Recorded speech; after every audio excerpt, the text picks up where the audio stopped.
नमस्कार शेतकरी मित्रांनो, आज आपण एक विद्रव्य खताबद्दल बोलणार आहे. तेच म्हणजे 1448. 1448 मध्ये जे काही 14% हा जो काही कंटेन आहे तो आहे नायट्रोजनचा. आपण त्याला नत्र असं म्हणतो. नत्राचं जे काही आपल्या पिकासाठी जे काही काम आहे ते म्हणजे झाडाची हाईट वाढवणं किंवा आपलं ते काही पीक आहे त्याची हाईट वाढवणं किंवा आपलं त्याचा हिरवेगारपणा किंवा आपण जे काही ग्रीनरी म्हणतो ते टिकून ठेवण्यासाठी नायट्रोजन किंवा जे काही नत्र आहे ते खूप जास्त प्रमाणात काम करतं.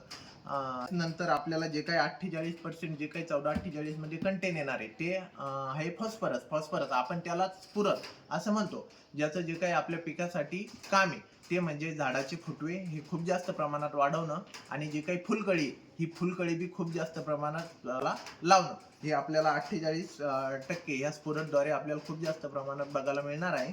त्यानंतर त्यात आपल्याला प्लस ट्रेस इलेमेंट असं येणार आहे. याला आपल्याला जो काही एकरी डोस घ्यायचा आहे डोस म्हणजे 2.5 किलो असा डोस घ्यायचा आहे. आणि त्यानंतर आपण जर हे फवारणी किंवा स्प्रेइंगसाठी वापरलं तर त्याला आपल्याला 5 ग्राम पर लिटर असा डोस घ्यायचा आहे.